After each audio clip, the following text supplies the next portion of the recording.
Okay, update on the Drift Ghost XL. In one of the previous videos I mentioned that out of the box I couldn't get the microphone to work with it. Turns out it actually wasn't a problem with the camera or the supplied adapter, it was actually something I was doing wrong. So I do apologise to Drift on that one. Yeah, that was my error. The mic works fine, I've got it sorted. Yeah, it was one of the adapters I was using inside my helmet that was the cause. For some reason it works okay with the Sony but not with the Drift, so yeah, I don't know what that's all about, but it's certainly not an issue with the Drift. However, the camera is still crashing. We are currently still recording, I think. Yep. I thought I was onto it yesterday because I'd been trying it in different modes, and I thought I'd narrowed it down to the fault being only when it's in HDR mode. But yesterday afternoon, coming back from work, I had it in, well, it's 1080p, 30 frames per second, like normal mode, not HDR, and it still froze on that one, so it's not necessarily to do with that. At the minute we are in full HDR mode, vivid picture mode, high bit rate, so we'll see how it goes. It's doing the same over two different SD cards. Both are SanDisk 128 gig, one's a SanDisk Ultra, one's a SanDisk Extreme. They're both class 10, the Ultra is a U1 and the Extreme is a U3. As far as I understand it, U3 is the highest spec one. In fact, I think U3 is the highest possible spec you can go on them, I think. So yeah, both of these cards I've used absolutely fine in both my Ghost X and my Sony camera, and they're fine in them, so it's not the SD card, definitely not. So that's where we're to at the minute. I think I've just got a faulty camera, that's it. It's just unlucky I've got a dodgy one. Unless of course everyone else out there, if anyone else has got one of these cameras by now and are also having the same problems, yeah, let me know in the comments, because yeah, it could just be another faulty batch or something. They've had this problem before. There was loads of problems with the Ghost 4K when that first came out. There was all sorts of problems, and they eventually got ironed out with firmware updates and things. But yeah, I'll keep you updated on what Drift say. I'll need to email them later and tell them what the latest is. In other news, the weather, it's hot as balls. It is very hot.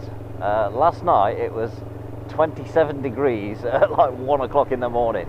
That's like normal British summer day, a hot British summer day, but in the middle of the night. Yeah. So no chance of getting any sleep last night.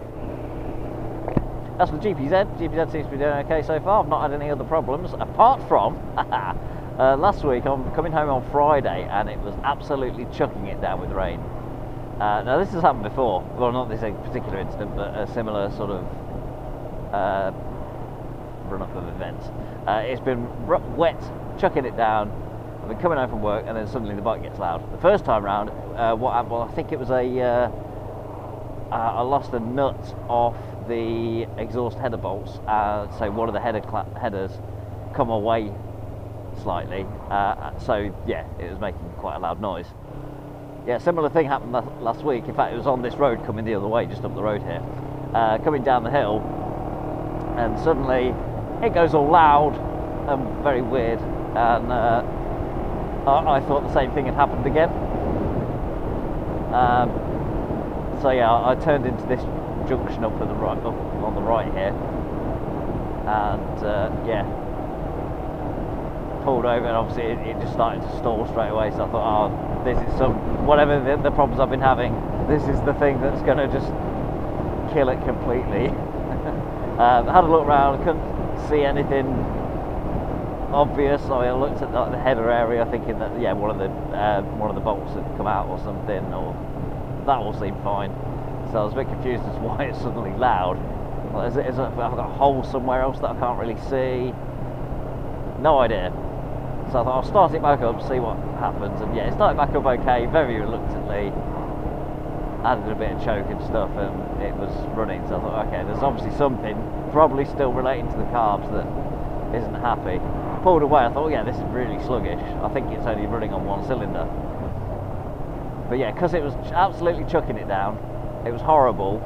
I didn't want to be just stood at the side of the road trying to figure out what was wrong, or even, you know, be waiting for breakdown recovery or backup or anything. So I just wanted to go home. So I decided to try and limp it home, see if I get there, which I did, rather loudly and underpowered. Yeah, got into the garage and then had a more of a good look around it, and yeah, lifted up the spark plug cap. No spark plug underneath it. I don't know how that come out or where it went, but yeah, I lost the spark plug mid-flight. So that's another thing to be added to the list of things that this bike has ejected from itself. The main one you all know about is the front brake caliper that time. And that was on this road as well. This road is cursed. So yeah, lost the spark plug. As it happens, I said that there were new spark plugs as well, so that was quite annoying.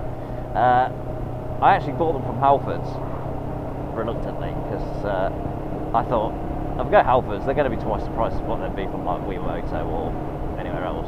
Actually, they were cheaper, so I ordered some as click and collect on Halfords. When I picked them up, I only ordered 2 because I only needed 2.